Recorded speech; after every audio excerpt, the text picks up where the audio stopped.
Hi guys! Welcome to another vlog. So for today, I have here a new package and let's unbox. So this is from Temu and medyo matagal ko na itong gustong mabili. Kaya lang, mahal sa ibang mga online shop. So sakto, nakita ko sa Temu naka-sale. So minsan may mga sale sila parang 24 hours lang, ganon. So we will unbox this and hawak ko yung mic kasi hindi ko pala siya pwedeng ilagay sa damit ko. Pag nilagay ko, let natin, may ipit. So, hawakan ko na lang. Okay, let's start unboxing.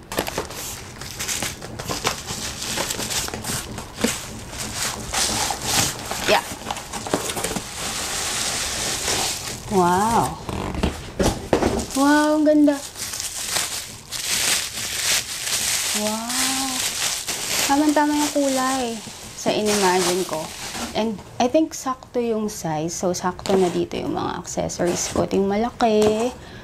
Second layer, third, fourth, ito. Ay, ayaw mabuksan. Ba? Ayaw mabuksan ito isa. Wow. Ayun. Wow. Ang ganda. Nilagyan ko na lang ng tali para mailagay ko yung mic dito. So, pag dito, awkward. Pag hawak ko naman, nag-iiba. Depende sa posisyon ng kamay ko.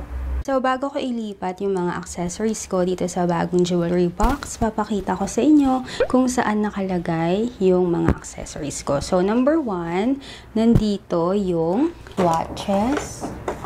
And then, yung ibang mga bracelets. So, lahat nung nandito yung Daniel Wellington. And sa likod pala, ay, natumba. So, sa likod dito nakalagay si Kyungsu tsaka si Baekhyun. Ito, collection ko to. Kapag nanonood ako ng solo concert nila, alam mo yung mga sa labas lang, ganun. So, ito from Bloom Manila. And then, ito from Reverie. So, Alon's Delight, hindi ako nakabili. Tapos, gusto ko makolekta ko silang lahat. Silang shop. May ganun ako. Dati pang viewers, kung naaalala nyo, ito nabili ko sa Japan Home Center. So, dito ko nilalagay. Lumang-luma na. Pero ang ganda kasi may mga partition siya. So, yung mga hikaw, ibang kwintas, and then yung ibang accessories naman. Nandito. Ayan. So, may mga hikaw dyan. Mga strap ng relo. Kwintas. Bracelet. Ito pala sa lapag, nakikita nyo yung mga dumating pang package, mga PR, iba mga in-order ko sa online shop. So, andyan lahat yung mga gagawin ko pa. So, hindi siya clutter. Mukha lang cluttered kasi. Pero yan yung mga package, PR, mga binili ko. Okay, so last, dito naman, hindi siya luma. Medyo mabilis lang siyang masira. Parang last year lang yata to. So, ito, smaller version. Yan. So, kita may mga kwintas, sing-sing, hikaw. Meron lang siyang dalawang drawer. May maliit dyan. Then, meron dito. Akong ilipat dito. Hopefully, kasha. So, ito lahat yung mga accessories ko. Guys, wala akong sobrang mahal na accessories, pero, mahilig kasi ako sa mga ganyan. And then, yung iba, na itatago ko talaga kahit matagal na. Tapos yung iba, mga bigay sa akin, ganyan. Ito nung first time kong na-discover na may ganito sa Japan Home Center. Natuwa ako. Parang 99 pesos pa yung ganito. Ang ganda kasi niya, may mga partition na madaling ma-organize yung mga gamit. And then, ito naman sa Daiso pala to. So, ayan nga, yung mga watches. Mostly ng mga relos ko from Daniel Wellington. Ayan, dangle. Meron pa pala dun sa ilalim. And then, ito naman, ito, Shopee din to. So, hinayaan ko na guys, kung nakita nyo na parang, ang gulo. So, para, syempre, pag in-organize natin, mas makikita yung difference. So, yan lang lahat. Walang sobrang mahal, but let's start organizing.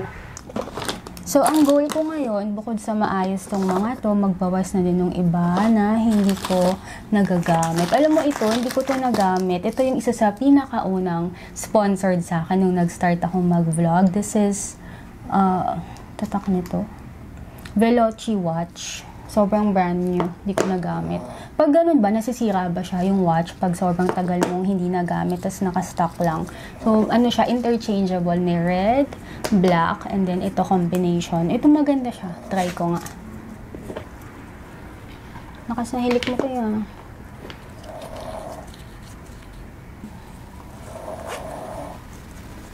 Ayan. Ganda. Dito lang sa unang layer, pag pinasok mo siya, medyo mahirap hatakin, lalo na kapag bawa nakalagay ito. Hatakin mo siya, mahirap. So, ang lalagay ko dito yung hindi ko laging ginagamit, mga watches. Ito yung tatlo sa pinaka-favorite ko na Daniel Wellington watch. Itong medyo mas malaki na white face, and then itong all gold. Ganda niya, ang classy. And then ito naman sa gitna yung two-tone. So, meron siyang silver and gold. Ito yung tatlo sa madalas kong nagagamit kasi mas madaming damit na namamatch. So, try ko muna. Ayun, pwede. Siguro dito. Ayan. Parang mas okay kung dito. Ayan, para nakaayos. Kung napapansin nyo, iba-iba ng time. So, kailangan ko pang i-adjust. Yung iba naman, wala na yatang battery. Ganito. Para hindi sila mag-umpugan. Ayan, alter. Ito, pinakaunang relos ko sa buong buhay ko na ako yung bumili. Kaya tinatabi ko siya. Ang brand nito ay Timex. Nung nag-work pa, hindi pa ako vlogger, binili ko siya. Ang ganda dito, parang garterized yung strap niya. And gold. Mas bagay kasi sa akin, napansin ko yung mga gold tone. So, ayan, hindi na siya gumagana. Parang nasira na, pero sobrang memorable. Dito na lang. Hindi ko pala napakita. So, nilabas ko ulit. Ito yung tatlong tones nitong ganitong klaseng variant ng Daniel Wellington. So, sa pinakakanan, ito yung gold and black face. Gitna, yung all silver. And then, sa kaliwa, ito yung pinakauna ko. Yung rose gold, tapos white face. Medyo matagal to guys ha, mahaba yung vlog. So, kuha ka na ng merienda or kung may ginagawa ka sa bahay, go. Sabay tayong mag-organize. And then, ito naman, lahat to from Daniel Wellington din. So, yan yung mga bangle ba yung tawag dito or bracelet. So, iba-ibang tone din to. Meron, ito yung pinakauna ko. This is rose gold.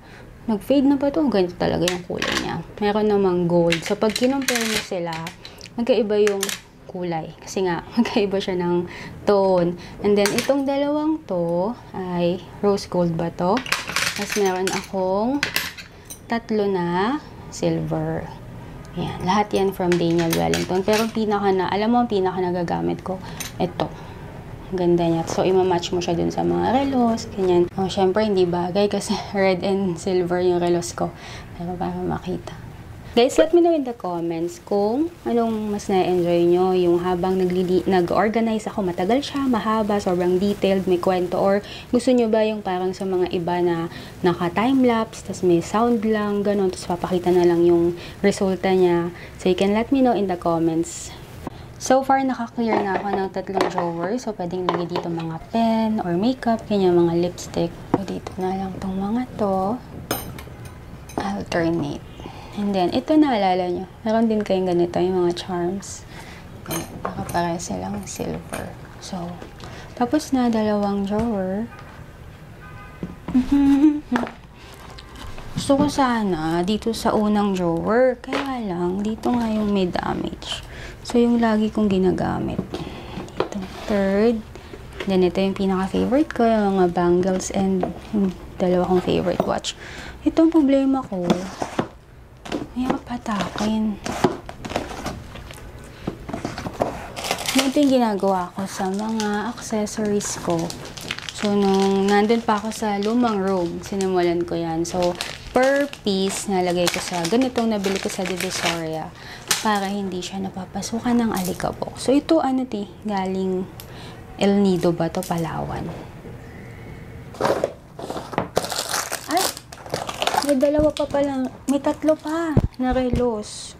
So, meron itong pink to Michael Kors na malaki. Then, black. Another Daniel Wellington. Ano pwede ilagay? Bracelet. Key to my heart. Nakita ko lang dito. Hindi ko alam may ganito pala. Parang pwede dito. Key to my heart. So, itong pink na to, galing to sa event. Guys, naalala nyo ba yung tomato? May tomato ba pa ba ngayon? So, from vloggers event to ng tomato. So, ang parang isa sa mga PR namin nun Yan. So, yung DIY na relo. So, pumili ka ng picture mo. Guys, sobrang tagal na nito. Naalala nyo ba yung mga picture ko na yan? So, yan, tinago ko pa din. Ito, wala akong charger eh. Pero maganda. Parang smartwatch din to. Kaya lang nasira yung charger. And then, ito naman, kita ko siya. So, sino dyan yung mga pinalaki ni Jolina? 90s baby. Meron pala ako nito. And then, yung mga pinalaki naman ni Camille ko sa lookbook. Yung ganito yung, tanggalin ko sa plastic. Ito yung mga kwintas nila dati, diba? So, medyo colorful yung outfit. Tapos, ganyan yung kwintas. Yung mga natira pa pala. Ano bang year? Ano, mga 2012, 2013, tama ba? So, ito yung pag-organize ko ng mga kwintas. Tinanggal ko na sa plastic. And lightest to darkest. So, and then, ito naman, this is from Flawless. So, kung makikita nyo, nakalagay yung pangalan ko, Christine Roses, I am Flawless. Medyo kinakabahan ako kasi dalawa na lang. Ang dami pa na hindi na-organize. Hopefully, kasha. Ilalagay ko na.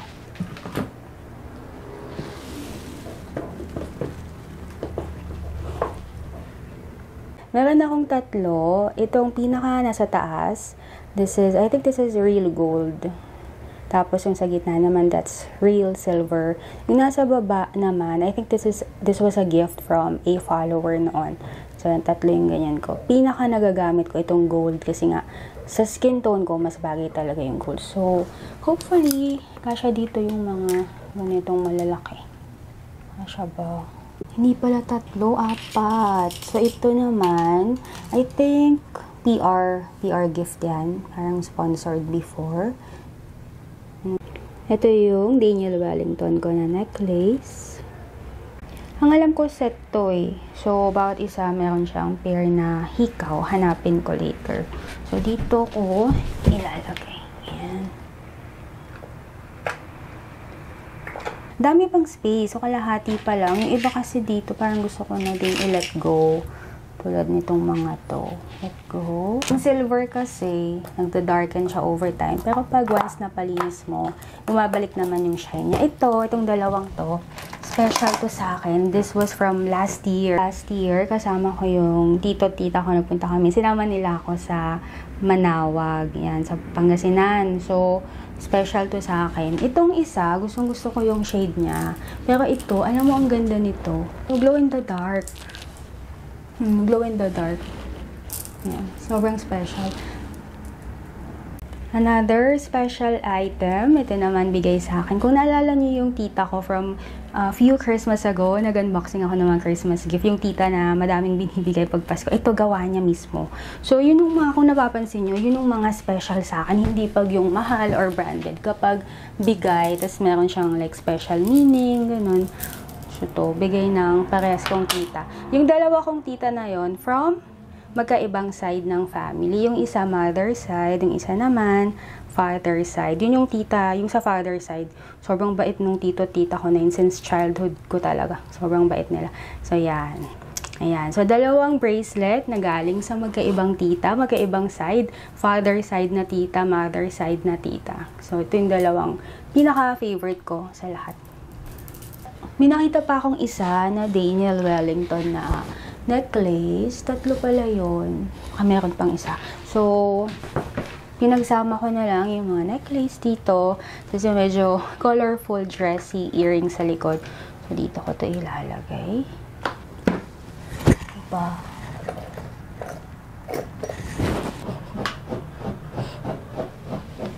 Ki, baka mabutas. Ki.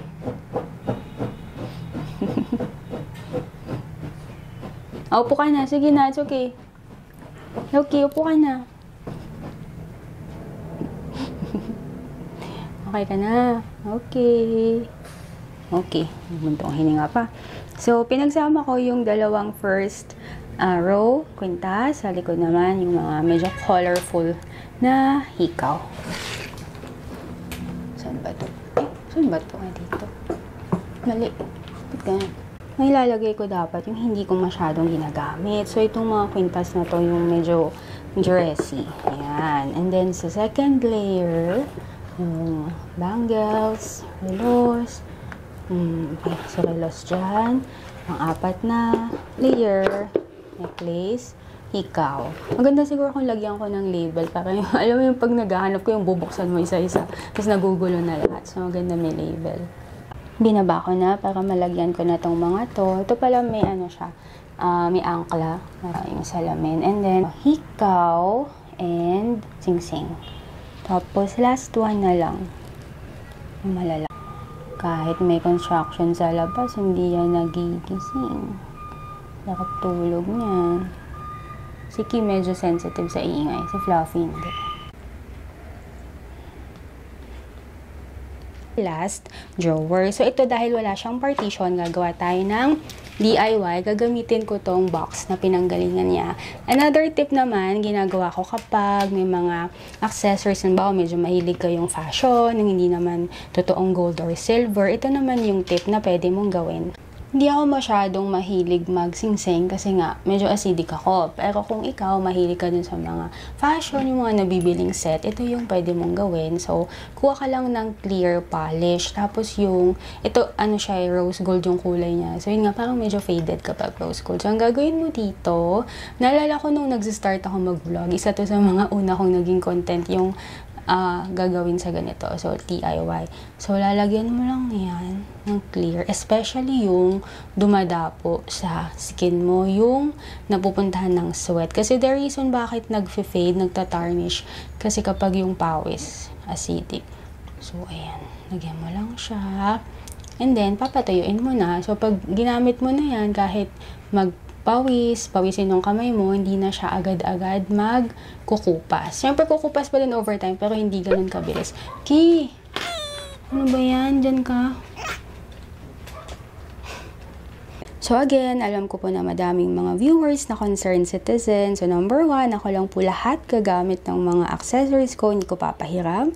Hindi ko papagamit sa iba. So kahit nasa floor ko siya inayos, okay lang naman yun sa akin. And number 2, kahit ganun napupuntahan ng mga dogs ko. Again, ako lang po lahat gagamit. Yung mga dogs ko talaga, malinis sila. Kung dog owner ka, alam mo na yung dogs natin. Malinis talaga sila. Okay, so dito may mga nahanap pa ako na Daniel Wellington. So, nung time pala na yun, parang mahilig ako sa Daniel Wellington na rose gold. So, ito, bracelet, set siya nito. So, kung pansin mo, parang same yung korte niya. Parang round.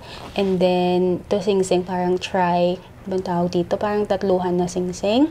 And, simple band na sing-sing. So, ayun, yung hikaw. Ayan, lahat ng mga... So, I think yun na lahat. Napakita ko na lahat. Ito pala ang ginawa ko, nilagay ko sa plastic. But you can let me know. Isip ko kasi, mas masisira ba pag naka-plastic? Like, magmo-moist ba siya over time? Or yung battery? Ganon. So, you can let me know in the comments. And, okay. So, simulan ko na to.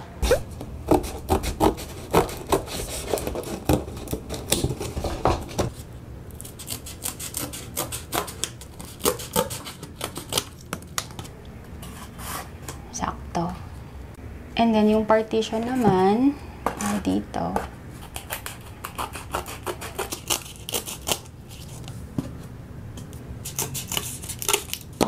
Para maipasok mo to, dapat alternate. So, magkakat ako dito sa harap, sa taas.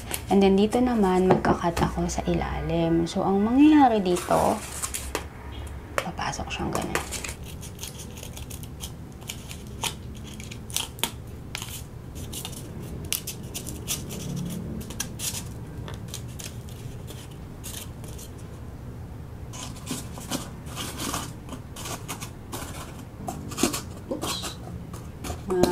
Galing.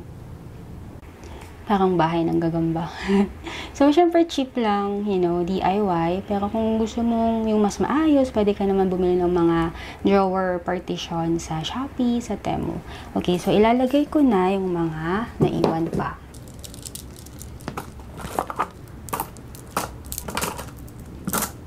Binili ko dati dahil kay Catriona Gray nung nanalo siya. Kaya lang, di ko pa nasusuot. Divisoria. Mura lang sa Divisoria yung ganito. Mga glorified pardible.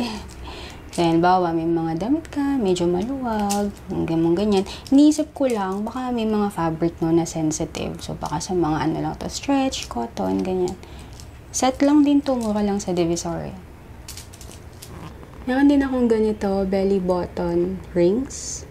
So, medyo matagal na. Tagal na panahon na meron ako. Ngayon wala na, nagsara na yung butas. Pero, kinikip ko kasi gift to sa akin ng friend ko. Hindi ko pa nagamit tong mga to. Gaganda. Hindi ko mas madaming malalagay and mas maluwag kung wala yung partition. Pero mas organized kasi tignan. Ito pala, souvenir to from a YouTube event. Parang YouTube Fan Fest ba? A few years ago, pero ang ganda, hindi siya nag-brittle, hindi din nag-yellow. So, tinabi ko yan. And, ito naman, na-organize ko na din. Mamaya, pakita ko yung close-up. So, medyo natagalan ako dito. So, ito na yung mga organizer na available. So, ito, gagamitin ko to sa work table ko. Yan. Ito naman, siguro pwede yung mga eyeliner, lipstick. Ito, iniisip ko kung anong pwedeng gawin dito. Kung pwedeng tahian, like yung mga sinulid. Bago pa to, pero for some reason, nagbakbak.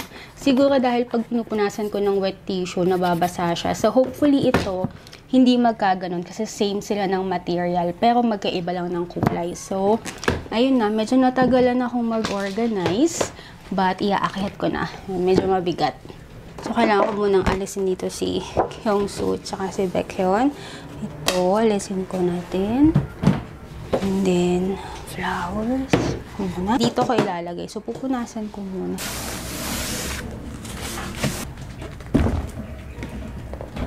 Bigat. Wow.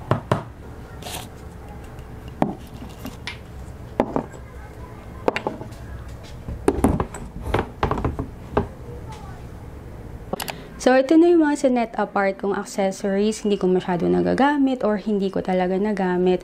Mostly, mga hikaw. Kasi mahilig ako sa hikaw nun.